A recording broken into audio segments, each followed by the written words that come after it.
देख रहे हैं प्रेस कॉन्फ्रेंस दिबांग के साथ। इस प्रेस कॉन्फ्रेंस में मेहमान से पूछा जाएगा हर जरूरी सवाल। नमस्कार, प्रेस कॉन्फ्रेंस में आपका स्वागत है। मैं हूं दिबांग। प्रेस कॉन्फ्रेंस में आज मेरे साथ वरिष्ठ पत्रकारों का पैनल और एक खास मेहमान जो मुसलमानों का नेता होने का दावा करते रहे, लेकिन मुसलमानों की शिकायत रही कि उनका असली नेता कोई नहीं है। डाली डाली पार्टी बदलने के बाद लगता है अब वो किसी नई पार्टी की तलाश में हैं। जानेंगे कहां खड़े हैं हमारे आज के खास मेहमान मौलाना महमूद मदनी। आपका स्वागत है। आपसे सभी जरूरी सवाल होंगे, लेकिन उससे पहले एक ये रिपोर्ट देख लेते हैं। मुस्लिम राजनीति का बड़ा चेहरा, इस्लामिक विचारधारा के विद्वान, जमीयत उलेमाए हिंद के महासचिव मौलाना महमूद मदनी। 1964 में दिल्ली में जन्मे महमूद मदनी ने शुरुआती पढ़ाई लिखाई यूपी के अमरोहा में की। इसके बाद मदनी ने दारुल उलूम देवबंद से ग्रेजुएशन किया।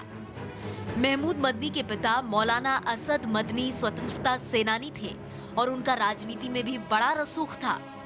महमूद मदनी ने अपना करियर लकड़ी के कारोबारी के रूप में शुरू किया, लेकिन ना चाहते हुए भी उन्हें जमीयत और राजनीति में आना पड़ा। कई पार्टियों में रह चुके मौलाना महमूद मदनी राज्यसभा के पूर्व सदस्य भी हैं। मदनी के चर्चित बयान देखिए। नरेंद्र मोदी को लेकर मुसलमानों का नजरिया बदला है। गुजरात विधानसभा नतीजे बताते हैं कि वहां मुसलमानों का रुख नरम हुआ है। मोदी को गुजरात दंगों के लिए माफी मांगने की जरूरत नहीं है। मोदी दोषी हैं तो उन्हें कड़ी सजा मिले। समुदाय का नाम खराब करने के लिए मुसलमान ही जिम्मेदार। और सबसे ताजा बयान, मुस्लिमों की धार्मिक आस्था को हिंदू संगठनों से खतरा है। मदनी जी, पहला सवाल आपसे यह है कि अगर आप देखें और खासतौर पर जिस तरह की घटनाएं हो रही हैं हाल में, पेरिस में जो हमला हुआ, क्या आपको लगता है कि इस्लाम के नाम पर आतंक को इस तरीके से फैलाया जा रहा है? इस्लाम का नाम यूज़ किया जा रहा है, इस्लामिक टर्मिनोलॉजी का यूज़ किया जा रहा है। जिहाद जैसे मुक़द्दस अमल को फसाद करके उसको जिहाद साबित करने की कोशिश की जा रही है।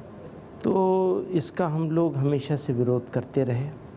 हालांकि लोग अभी भी इस डिबेट में पड़े हुए हैं कि टेररिज्म को कैसे डिफ़ाइन किया जाए, क्या चीज़ है टेररिज्म। लेकिन हमारे यहाँ बिल्कुल क्लियर कर दिया है इसे कि एक बेगुनाह को तकलीफ़ पहुँचे या दुनिया में फसाद फैलाया जाए, यही टेररिज्म है।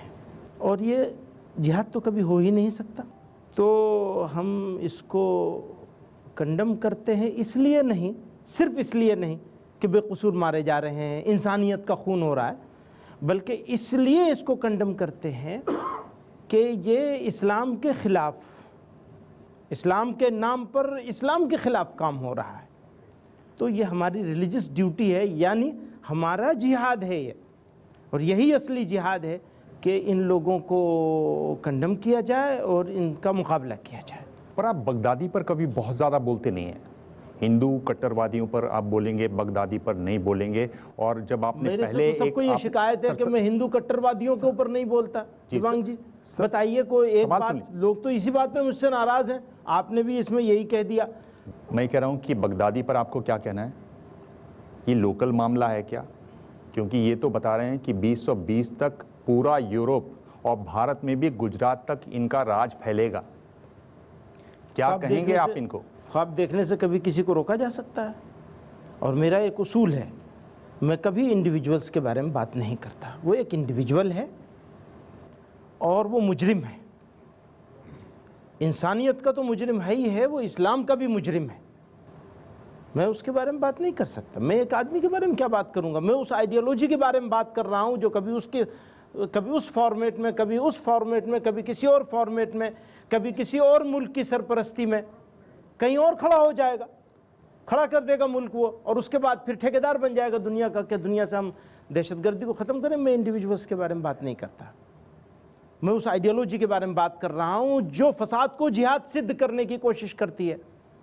हमारे यहाँ भी इसकी कोशिश की जाती है और दुनिया में कोशिश की जा रही है, उसके बारे में बात। आपने कहा कि मुस्लिमों की जो धार्मिक आस्था है उसको हिंदू संगठनों से खतरा है। कहाँ पर कह जिस दिया? तरह की हालात, नहीं, 1 मिनट, कहाँ कह दिया है? आप कैसे, मतलब इस बात को नहीं कह सकते आप हुजूर। ये आपने मैंने नहीं ऐसी कहा बात कभी भी? नहीं कही है कभी किसी से। 7 मई 2015 को दैनिक भास्कर अखबार में ये रिपोर्ट छपी जिसमें आपने कहा कि मुस्लिमों की धार्मिक आस्था को हिंदू संगठनों से खतरा है। ये मुझे ऐसी कोई खबर मुझे मालूम नहीं है। बिल्कुल, मैं एक बात कहा करता हूँ, हिंदू संगठन कहाँ होंगे? हिंदुस्तान में होंगे।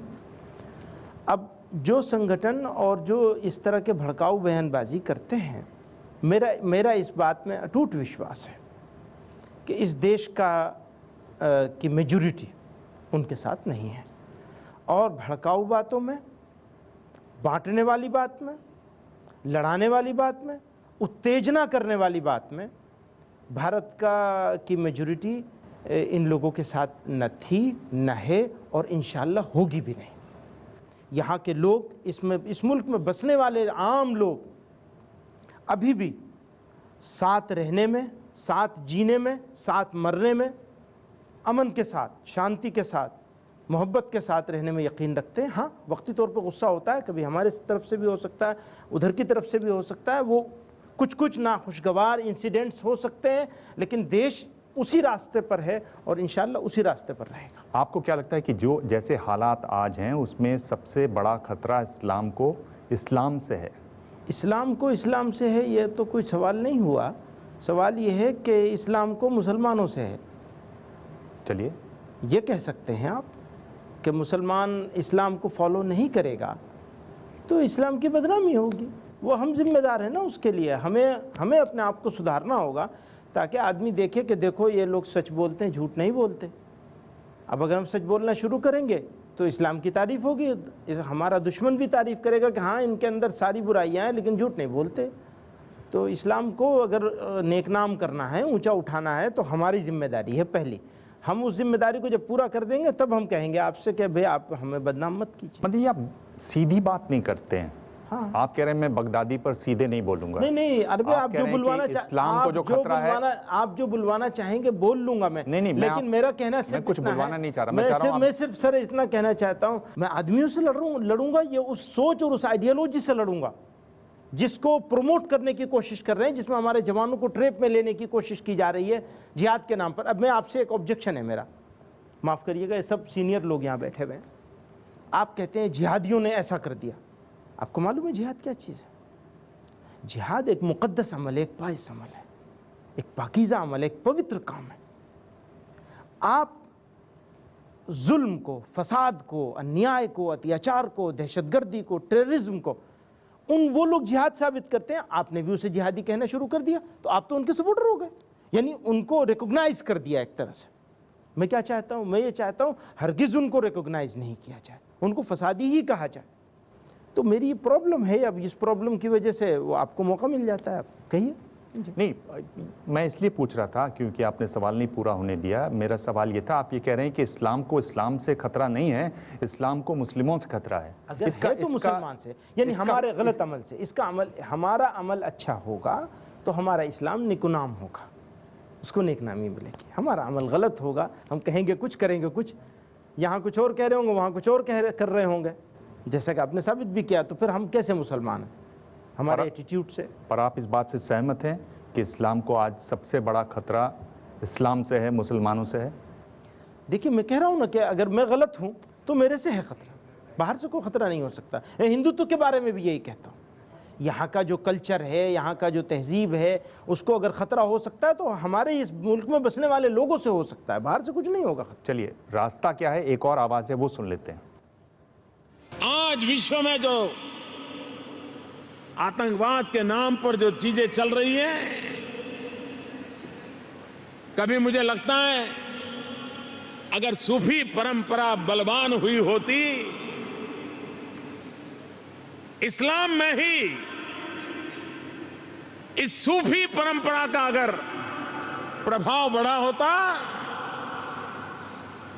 और जिसने सूफी परंपरा को समझा होता वो कभी हाथ में बंदूक लेने का विचार नहीं करता। क्या कहना है आपको इन पर? सूफियों से इस देश ने इस्लाम सीखा है, इस्लाम जाना है, इस्लाम को पहचाना है।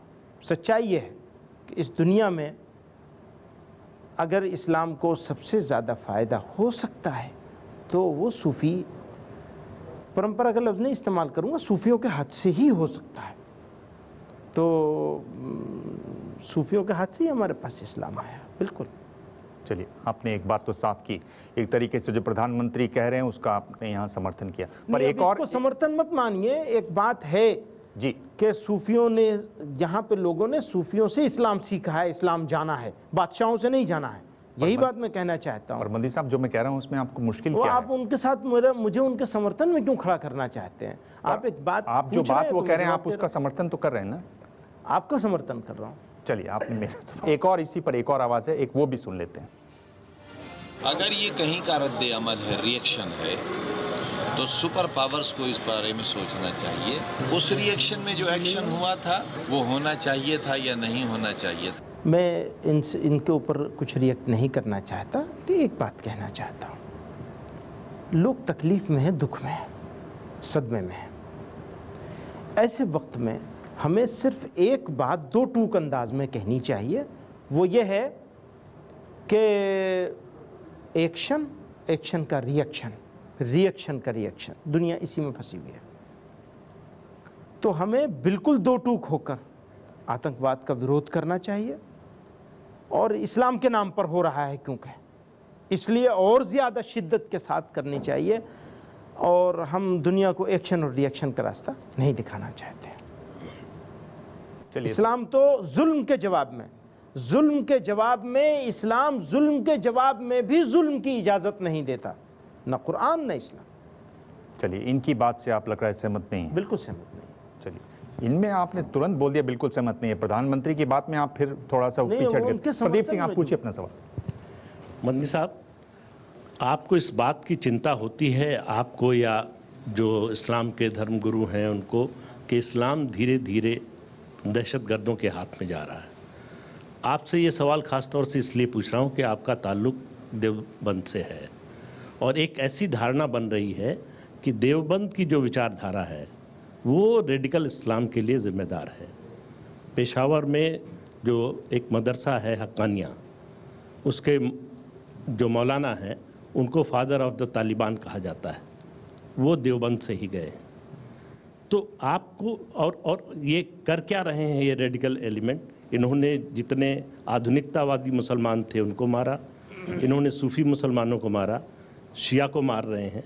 तो मुसलमान को मार रहा है, ये कौन सा इस्लाम है?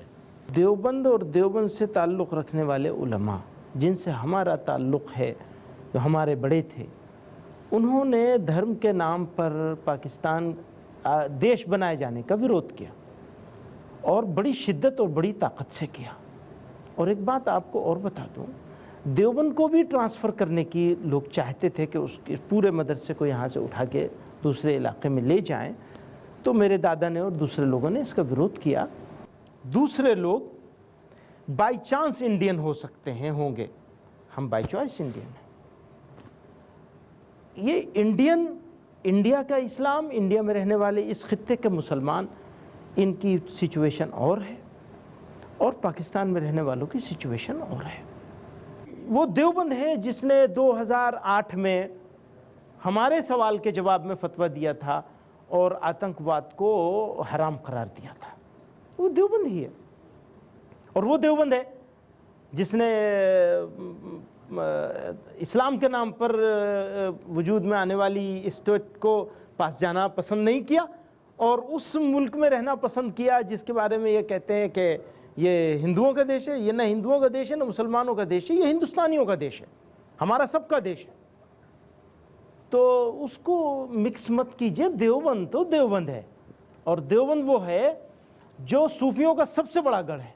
इस्लाम में जो बरेलवी हैं वो कभी आतंकवाद की बात करते हुए नजर नहीं आते। मैं किसी के खिलाफ नहीं बोलता हूँ, किसी के खिलाफ नहीं बोलता हूँ, मत बुलवाइए, वरना आपको सवाल ये खड़ा हो जाएगा कि आपका जो सबसे बड़ा इंडिया का मोस्ट वांटेड है वो कौन है। मैं नहीं कहना चाहता, बिल्कुल नहीं कहना चाहता किसी को कुछ।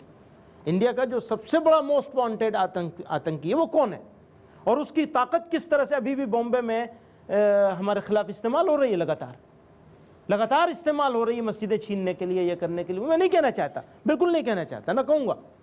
आप ये जो कह रहे हैं कि नाम नहीं लेंगे, तो आप किस तरफ जा रहे थे, कहाँ जाना चाह रहे थे आप? फिर वहीं आ गए आप।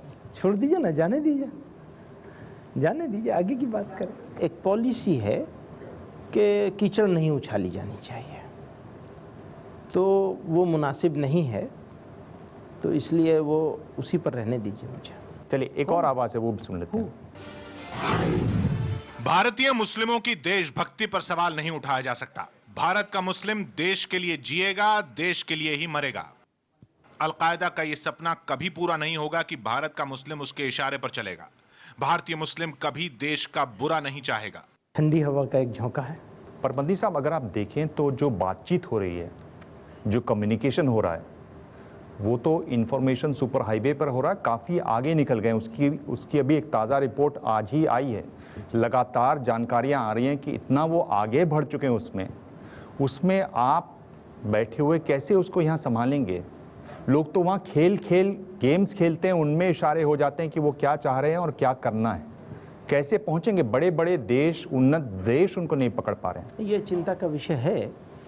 और जब बड़े उन्नत देश बीमारी पैदा करने वाले लोग ही इलाज नहीं ढूंढ पा रहे हैं, तो हमसे क्या है, लेकिन हम कोशिश करेंगे इसको काउंटर करना ही है जैसे भी हो।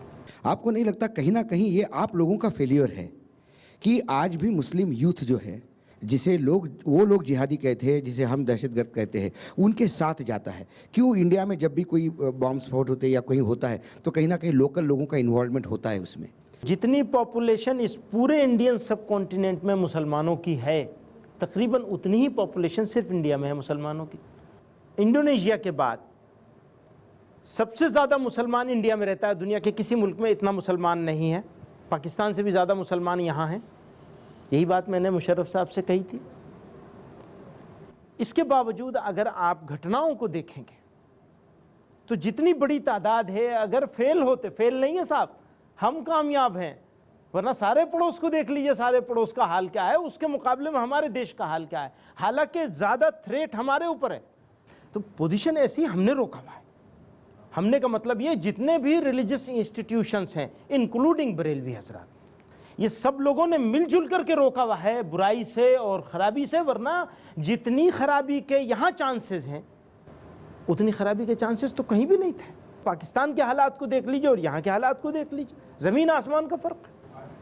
तो हमने रोका हुआ है। यही जिनको दकियानूसी कहा है, यही मदरसे, इन्होंने ही रोका हुआ है लोगों को गलत काम करने से। अगर ये मदरसे ना होते तो बहुत आगे निकल चुके होते लोग गलत रास्ते में। गुजरात के फसादात के ताल्लुक से और ख़ासतौर से आपने ये बात कही कि कांग्रेस के दौर में भी इससे बुरे फसाद हुए हैं, तो इसका मतलब ये है कि और उस बात के असरात बहुत दूर तक गए।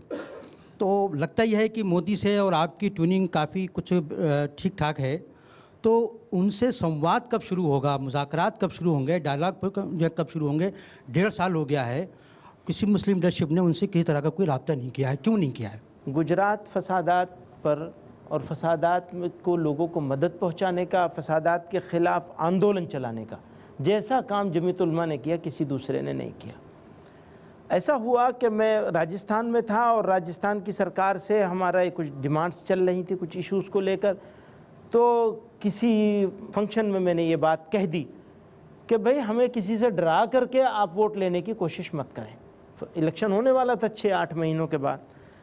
हमसे बात करिए आप काम की बुनियाद पर। अब किसी का डर दिखा करके आप वोट लेंगे तो कोई आए और कोई जाए। मेरा इस बात का पूरा यकीन है, आज भी कह रहा हूं मैं, कोई आए और कोई जाए। हिंदुस्तान का मुसलमान कोई बताशा है कि उस पर पानी गिरेगा और वो घुल जाएगा? ऐसा कुछ नहीं होने वाला है। हिंदुस्तान का मुसलमान हिंदुस्तानी है, हिंदुस्तान में रहता है और उसके पास ताकत है, हिंदुस्तानियत की ताकत है उसके पास। किसी से डरा कर हमसे वोट नहीं लिया जाए ना, हम डर। यही बात मैंने कही। इसको लोगों ने कहा कि उन्होंने ये कहा है कि वो आ जाने चाहिए और वो आ जाएंगे तो कोई नुकसान नहीं होगा। मैंने कोई सपोर्ट किसी को नहीं किया, ना किसी को कोई अपोज किया है। आपने पिछले दिनों कहा कि आप मोदी सरकार को और समय देना चाहेंगे। कितना समय अभी और देंगे, या कब आपका समय की सीमा जो है वो ख़त्म होगी? ये बहुत मुश्किल सवाल है। बात यह है, हमसे बात मुसलमानों के बारे में मत करिए, हमसे बात गुर्बत की बात कीजिए, जहालत की बात कीजिए, महंगाई की बात कीजिए। तो हम ये कहेंगे कि इस सारे फ्रंट पर यह गवर्नमेंट फेल है, बिल्कुल टोटल फेल है। न गुर्बत दूर हो रही है, न जहालत को दूर करने के लिए एक्शन प्लान कुछ सामने आया है, और ना ही महंगाई पर कंट्रोल करने के लिए कोई चीज़ आई है। फेल है। अब ये सुधारे, नहीं सुधारते तो हिंदुस्तान के लोग इन्हें सुधार देंगे, बस इतनी सी बात है। पर आप फिर भी कुछ नेताओं के अंगने में नजर आ जरूर जाते हैं, नहीं, मतलब और तरह तरह के कयास आपके बारे में लगते रहते हैं। क्या चाहते हैं आप, क्या कहलवाना चाहते हैं, क्या कयास लग रहा है? मैं तो मेरे बारे में कोई कयास नहीं है, मैं किसी पॉलिटिकल पार्टी में जाने वाला नहीं हूँ, आप बिल्कुल निश्चिंत रहिए, मैं किसी कोई कयास मत लगाइए। सच्चर कमेटी की रिपोर्ट 2006 में आई, उसने बताया कि भाई हिंदुस्तान में जो मुसलमान हैं वो दलित के बराबर है या उससे थोड़ा सा नीचे है, उससे नीचे, और अब तो 6 साल 7 साल और भी बीत गए तो और भी नीचे चला गया होगा। क्या ये अब तक जो देश में जो 60-67 साल जो चला, देश में जो राजनीति चली, जो सेक्युलरिज्म का जो ठंडा हवा जो चला इस देश के अंदर में, क्या उस नीतियों का परिणाम के रूप में आप देखते हैं, या फिर जो दलितों की जो के तरह जो मुसलमानों की जो स्थिति हो गई है उसके लिए भी बीजेपी आरएसएस जिम्मेदार है? इसमें बिल्कुल नाइंसाफ़ी होगी अगर ये कहा जाए, ये न कहा जाए कि सरकारों ने बराबरी के हुकूक़ नहीं दिए हैं, और हम ये समझते हैं कि धर्म के आधार पर रिजर्वेशन नहीं होना चाहिए इस वक्त, लेकिन धर्म के आधार पर ही रिजर्वेशन दिया जा रहा है, जो कि कॉन्स्टिट्यूशन के रूह के ख़िलाफ़ है। कहते हैं धर्म के आधार पर नहीं मिलेगा, देते हैं धर्म के आधार पर। क्या बात है? आपको आधार बनाना चाहिए उसका backwardness, social, economical and educational backwardness को आधार बनाइए, धर्म को बीच में से हटा दीजिए। नहीं हटाते आप, धर्म ही के आधार पे आप रिजर्वेशन दे रहे हो, हमसे कहते हैं धर्म के आधार पर रिजर्वेशन नहीं मिल सकता। अरे भाई आप बराबर कैसे लाएंगे फिर लोगों को? आप जो कहते हैं कि मुसलमान जो हैं वो यहाँ पर अल्पसंख्यक नहीं है, ये कहते हैं आप? देखिए, मुसलमान यहाँ का स्टेक होल्डर है या नहीं है, अब उसको कैसे समझाया जाएगा? एक तरफ तो ये है कि वो डेमोरलाइज करने की उसकी कोशिश होती है, और वो हमारे दुश्मन जो बाहर बैठे हुए हैं, देश से दुश्मन लोग, वो सारी प्लानिंग करते हैं कि किसी तरह से मुसलमान को इस मुल्क में डेमोरलाइज कर लिया जाए। अंदर भी लोग इस बात को समझते नहीं हैं। मुझे लोगों की हिम्मत को बढ़ाने के लिए ये कहना है नहीं कहना है कि हम सेकेंड लार्जेस्ट मेजोरिटी हैं, हमें किसी के रहमो करम की ज़रूरत नहीं है। अपनी ताकत पर, अपनी हिम्मत से, अपनी मेहनत से, अपनी सलाहियत से हम अपना हिस्सा लेंगे, यह एक बात है। लेकिन जब आपसे हम बात करेंगे तो हम ये सवाल करेंगे ना कि आपने ये क्या किया हुआ है, ये क्यों किया हुआ है, और इसके खिलाफ आप आवाज़ क्यों नहीं उठाते हैं? पिछले दिनों सुप्रीम कोर्ट ने, हाई कोर्ट ने कॉमन सिविल कोड, समान नागरिक संहिता को लागू करने को लेकर के सलाह दी है, निर्देश दिया है। एक सवाल ये उठता है कि क्यों नहीं ये मुस्लिम उलेमाओं और मुस्लिम धर्मगुरुओं और मुस्लिम पार्टियों और नेताओं और उनके बीच जो सोशल सर्विस का काम करने वाले लोग हैं, आप जैसे लोग, वो अपनी तरफ से ये पहल करें, एक सोशल रिफॉर्म का मूवमेंट खुद कम्युनिटी के अंदर से आए। क्यों ऐसा मौका दिया जाए कि जो कम्युनल फोर्सेस हैं वो इसका इस्तेमाल करें और टारगेट करें? किसने मना किया? मैं तो नहीं मना करता कि कॉमन सिविल कोड नहीं होना चाहिए। ऐसा कॉमन सिविल कोड ले आइए जो सबको एक्सेप्टेबल हो, उसमें क्या बात है? उस पर डिबेट कीजिए, बहस कीजिए, किसने मना किया? अब अंदर से हम क्या लेकर के आएंगे? हम कोई चीज़ लेकर के आएंगे तो हम ये आपसे तो ये कहेंगे कि हमारा जो सिविल कोड है, इस्लामिक कोड जो है वो बहुत शानदार है, उसी को सबके लिए कर दिया जाए, तो ये बात आपको एक्सेप्ट नहीं होगी। मौलाना साहब, ये एक सवाल बहुत दिनों से रहा है। बड़े सवालों की मौजूदगी में छोटे सवाल में उलझने वाली बात है। हमारे सामने इस वक्त और बहुत बड़े बड़े सवाल हैं। इसको मैं समझता हूँ कि बड़े कामों को छोड़कर छोटे काम पे नहीं लगना चाहिए। आप ही हैं इसके, तो आप आवाज़ उठाइए, देखिए क्या होता है, क्या अंजाम निकलता है। पर आप इस पर सीधा जवाब नहीं दे रहे हैं। आपका जवाब देखने में लग रहा है कि सीधा, पर वो सीधा जवाब है। मुझे इससे इत्तेफाक है कि मैं सीधा जवाब नहीं दे रहा हूँ। हर बात का सीधा जवाब नहीं दिया जा सकता। भारतीय मुस्लिम महिला आंदोलन ने सर्वे किया और उस सर्वे में आया, राष्ट्रव्यापी सर्वे था, कि मुस्लिम महिलाएं 3 तलाक से निजात चाहती हैं। आधी दुनिया की जो समस्या है, इतनी बड़ी समस्या है, उसके बारे में आप जैसे लीडर्स क्यों नहीं कभी बोलते हैं, या जिस रिफॉर्म की ज़रूरत है उसके बारे में कभी खुलकर समाज के भीतर से परिवर्तन करने की कोशिश, पहल दिखाई नहीं देती? कोई भी बयान दिखाई नहीं देता। आप 3 तलाक एक मजबूरी है, पसंदीदा नहीं है, नापसंदीदा चीज़ है, और इसको बिल्कुल प्रमोट नहीं किया गया है। इसके ख़िलाफ़ बहुत हम लोग अरबी का वर्ड यूज़ करते हैं वईद, यानी इसको बुरा कहा गया है। जो लोग 3 तलाक इस तरह देते हैं गलत तरीके से, उनके लिए सज़ा मुतय्यन होनी चाहिए, उनको सज़ा मिले। तुमने दिया कैसे? अब यहाँ तक हुआ, अब आगे आप क्या चाहते हैं कि 3 हो नहीं, जैसे कई देशों में है। उन मुस्लिम देशों की तरफ देखने लगें तो हो गया काम हमारा, फिर तो हम पाकिस्तानी की तरफ देखने लगेंगे। हमने तो ये भी चलाया है, आपको हैरत होगी, आप लोगों ने उसको देखा भी नहीं, कोट भी नहीं किया, कि तलाक देने का पावर फैमिली के 3 लोगों को दे दिया जाए निकाह के वक्त। काबीन नामा कहते हैं, हमने बाकायदा एग्रीमेंट तैयार करके रखा हुआ है, बहुत से लोग करते भी हैं, मैंने खुद भी किया हुआ है। तलाक देने का पावर मैंने लड़की की फैमिली के यानी अपनी वाइफ के भाई को दिया हुआ है, आप दे सकते हैं। सिस्टम बनाया हुआ हमने, उसको हम फॉलो करने, उसको हम चलाने की कोशिश भी करते हैं, लेकिन लोगों का रुझान नहीं होता उसकी तरफ। हाँ। लेकिन क्या इसको बंद कर देना चाहिए? मेरे पास रिवॉल्वर का लाइसेंस है, मैं यहाँ लेके आया हूँ, और निकाल के किसी को गोली मार दूँ तो गोली लगेगी नहीं लगेगी? उसको तकलीफ होगी, चोट होगी, ज़ख्मी होगा, या मरेगा नहीं मरेगा? होगा ना। उसकी वजह से रिवॉल्वर के लाइसेंस देना कोई बंद नहीं करता।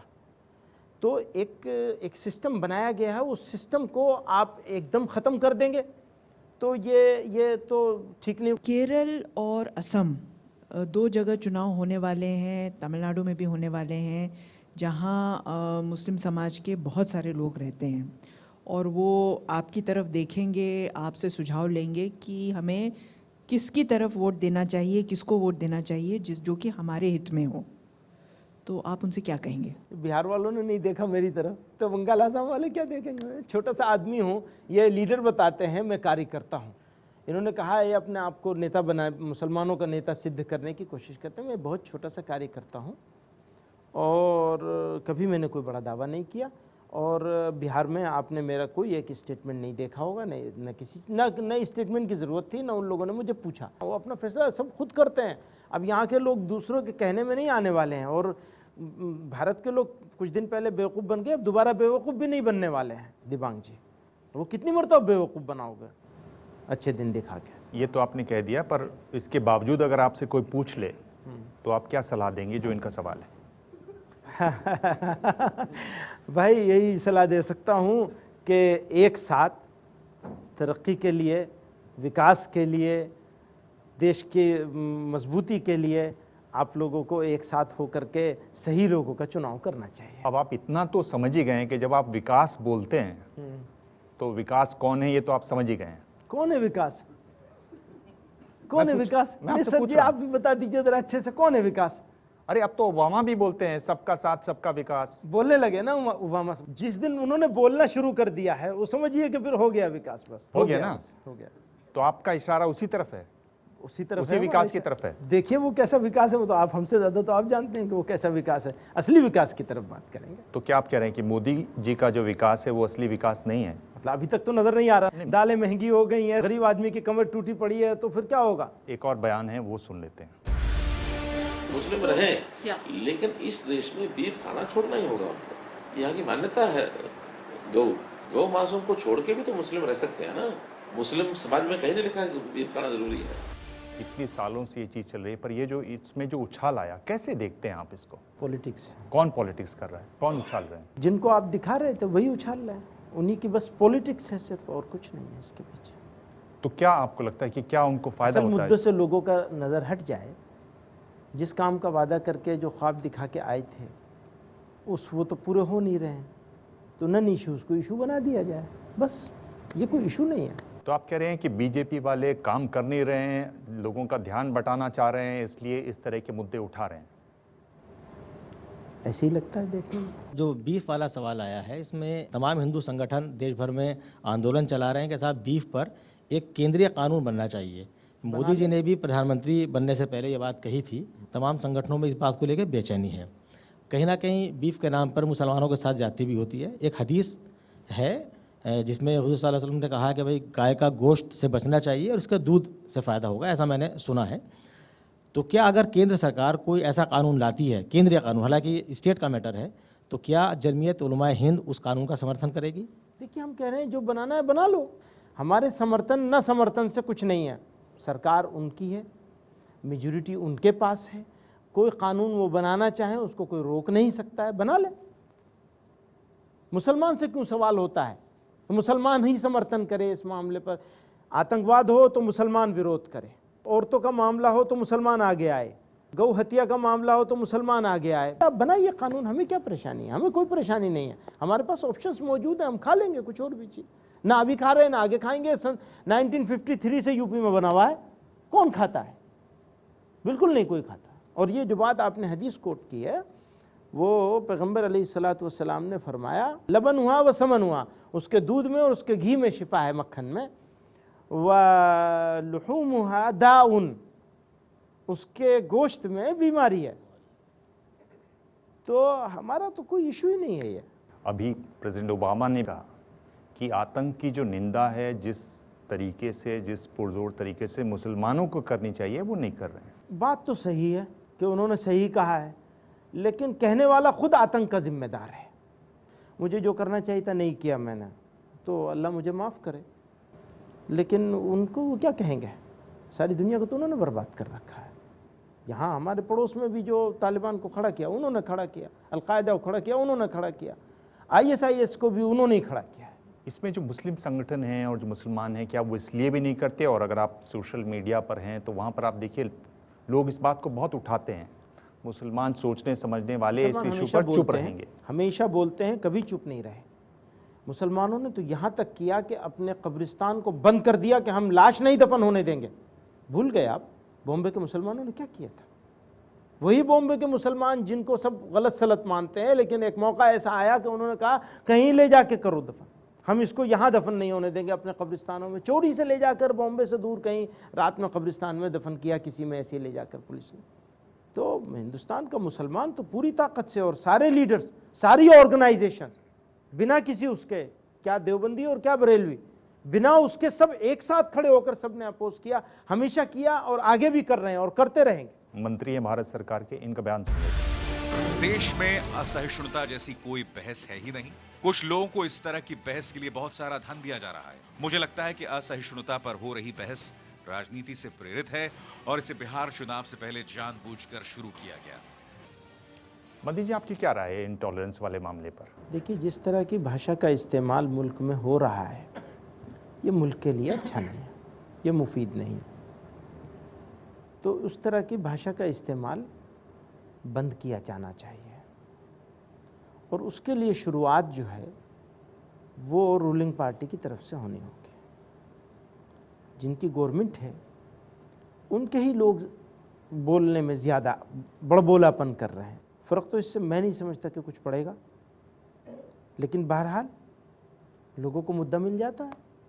फिर लोगों के दिल में ये ख्याल पैदा होता है कि भाई ये सरकार में आ गए, अब ऐसी ऐसी बातें कर रहे हैं, तो ये तो अपनी सरकार का ही विरोध कर रहे हैं। मैं तो यही कहता हूँ, ये अपनी सरकार को ही कटघरे में खड़ा कर रहे हैं रोज़ाना ऐसी ऐसी बातें करके, बेहूदी बातें जिनका कोई सर पैर नहीं। जब प्रधानमंत्री देश में रहते हैं और किसी मुसलमान या दलित के साथ का हत्या होता है, और जैसे आपने भी अभी उठाया कि उनके मंत्री या उनके पार्टी के लोग कुछ गलत बयान देते हैं, तब वो चुप रहते हैं, मगर जब वो विदेश में जाते हैं तो गांधी और बुद्ध की बात करते हैं। तो इस पे आप क्या कहेंगे? अब वो देश में रहते कितने दिन हैं, यही एक समस्या है। रहे तो बोले, यहाँ रहने ही कहाँ होता है उनका, रहने लगेंगे तो बोलने लगेंगे यहाँ पे, शायद हम अच्छी उम्मीद करते हैं। जमीयत उलेमा हिंद आपका है, उसका तो ताल्लुकात है अजमल साहब का असम में, और जो बंगाल में सिद्दीकुल्लाह चौधरी, उन्होंने भी अपनी पार्टी बनाई और लड़ी भी है, तो उनके साथ तो ताल्लुकात है, तो वो तो बंगाल में शायद लड़ेंगे, असम में अजमल साहब लड़ेंगे। तो आप उनसे क्या, उनको क्या कहेंगे? उनको तो हम यही कहेंगे कि सब ऐसा कुछ होना चाहिए कि सब मिलजुल करके लड़े ठीक तरीके से। मंत्री हैं दो, मुख्तार अब्बास नकवी और नजमा हेपतुल्ला, कैसे आंकते हैं आप इनको? सरकार ही नहीं समझ में आ रही है तो मंत्री क्या समझ में आएंगे? सरकार आपको क्यों नहीं समझ में आ रही है? महंगाई पे कंट्रोल नहीं हुआ, बेरोज़गारी के बारे में कुछ नहीं है, कोई क्लैरिटी नहीं है, फिर उसके बाद बातें बस बातें ही बातें हो रही हैं, और बातें भी ऊपर वाले कुछ और बात करते हैं, बीच वाले कुछ और करते हैं, नीचे वाले कुछ और करते हैं। इतना ज़्यादा डिसिप्लिन पार्टी है, इतनी बड़ी डिसिप्लिन पार्टी है, और इतनी तरह की सब बातें हो रही हैं, तो कैसे समझ में आएगी? क्या वजह है आज़ादी के पहले बहुत बड़े बड़े नाम थे मुस्लिम सियासत में। आज़ादी के बाद धीरे धीरे ये लीडरशिप ख़त्म होती गई और 70-80 के बाद से मुस्लिम जमात जो है उसकी आवाज़ जो है वो फुटकर में बन गई। कहीं कोई ओवैसी आ जाते हैं, कहीं कोई डॉक्टर अयूब आ जाते हैं। एक क्रेडिबल लीडरशिप वो क्यों नहीं बन पा रही? आप लोग ये लीडरशिप देने में असफल क्यों हो रहे हैं, विफल क्यों हो रहे हैं? आज़ादी के बाद चंक में मुसलमानों ने किसी मुसलमान को अपना नेता नहीं चुना और मुसलमानों ने डटकर नन मुस्लिम लीडर्स को सपोर्ट किया। कभी बहुगुना जी को, कभी इंदिरा जी को, कभी किसी को और कभी किसी को, और मुसलमान को अपना लीडर नहीं बनाया।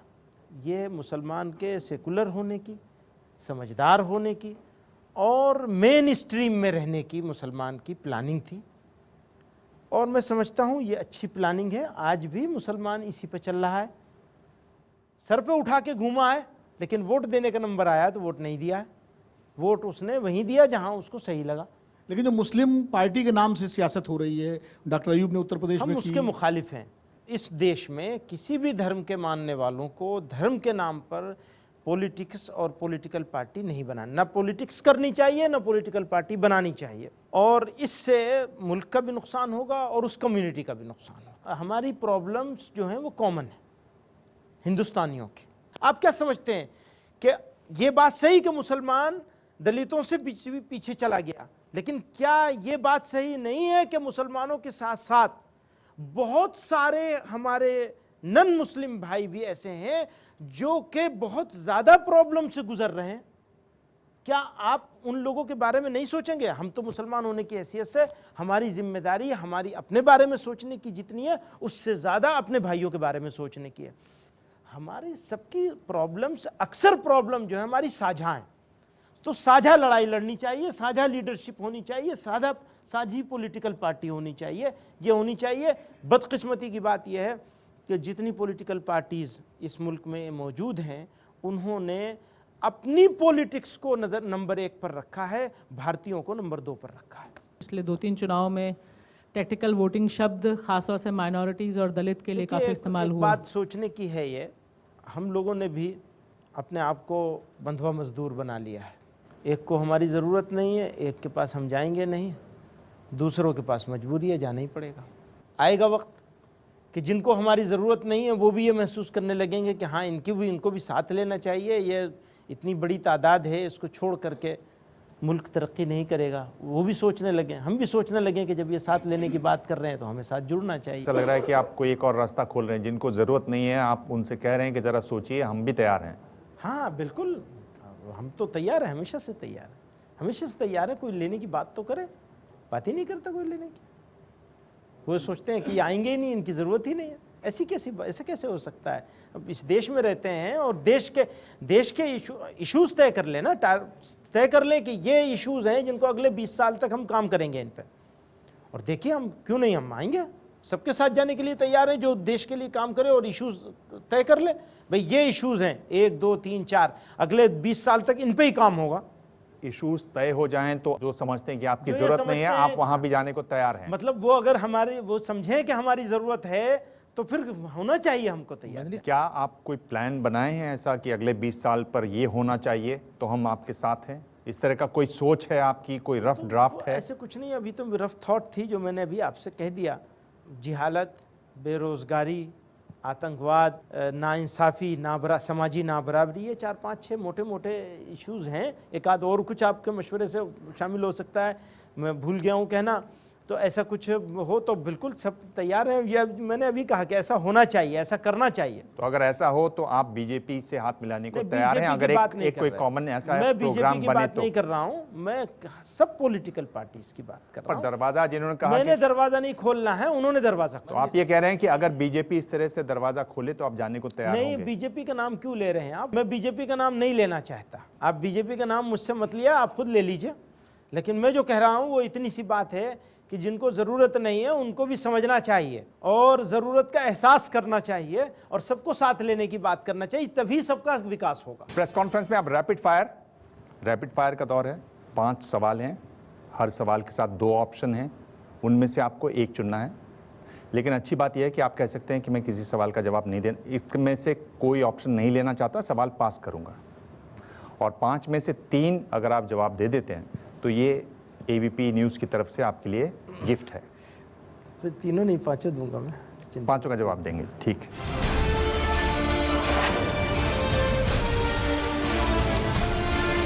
मुसलमानों के लिए बेहतर प्रधानमंत्री कौन, अटल बिहारी वाजपेयी या नरेंद्र मोदी? फंसा दिया। हाँ, दोनों से कंपेयर करेंगे तो वाजपेयी। वाजपेयी जी, चलिए। आपने फंसा दिया, क्यों कह दिया? मुश्किल सवाल है ना। चलिए, आपने सोचा तो सही।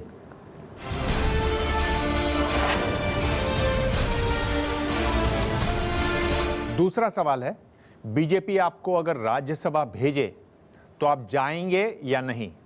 ना, नहीं जाएंगे? बिल्कुल नहीं। क्यों? आप अगला सवाल कीजिए। आपको बीजेपी पसंद नहीं है या राज्यसभा पसंद नहीं है? दोनों ही।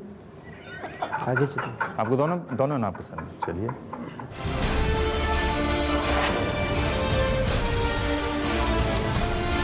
चलिए 2 में से 2 जवाब आपने दे दिए। तीसरा सवाल है, मुसलमानों के बारे में सबसे बड़ी भ्रांति क्या है? जो योगी आदित्यनाथ कहते हैं इन लोग लव जिहाद करते हैं, या जो बीजेपी के दूसरे सांसद हैं साक्षी महाराज, वो कहते हैं कि मदरसों से आतंकवाद होता है? दोनों ही बड़ी भ्रांति हैं और दोनों ही बिल्कुल गलत हैं, बकवास हैं। वो जिसको ऊपर पिछली मरतबा खड़ा किया था, वो लड़की, अभी आज ही खबर पढ़ रहा था, वो लड़की वापस जब अपना फैसला करने का उसका टाइम आया तो वापस उसी मुसलमान लड़के के साथ, कलीम के साथ चली गई। उसको रेप का और कितनी सारी कहानी बनाई गई थी और कितना आतंक फैलाया गया था इस इलाके में। दोनों में से बड़ी भ्रांति कौन सी है? अगर आपको एक चुनना हो तो आप चुनेंगे? मदरसे के बारे में। मदरसे की बात।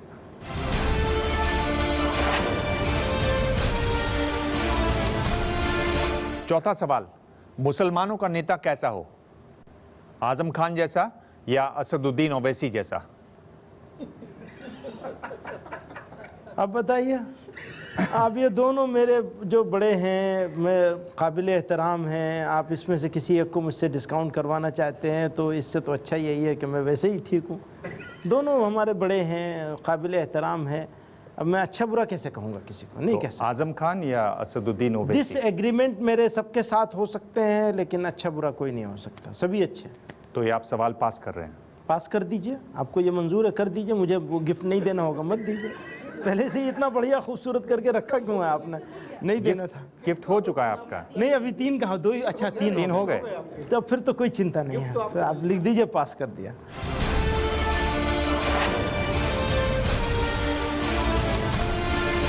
पांचवा और आखिरी सवाल, मुसलमानों को ज्यादा नुकसान किससे हो रहा है? कट्टरपंथ से या अशिक्षा से? अशिक्षा से।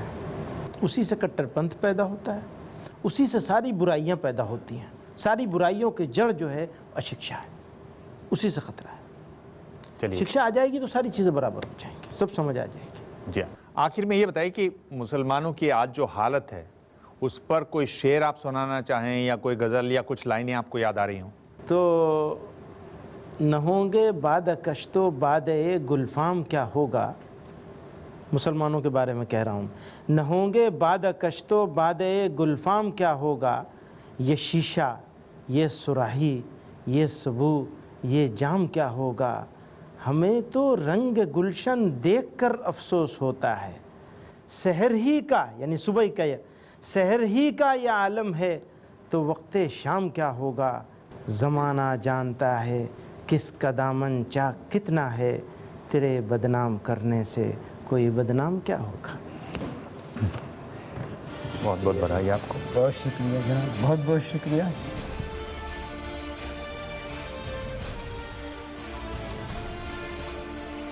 प्रेस कॉन्फ्रेंस में ये थे मौलाना महमूद मदनी। अगले हफ्ते मिलेंगे एक और खास मेहमान से। तब तक ताज़ा खबरों के लिए देखते रहिए एबीपी न्यूज़।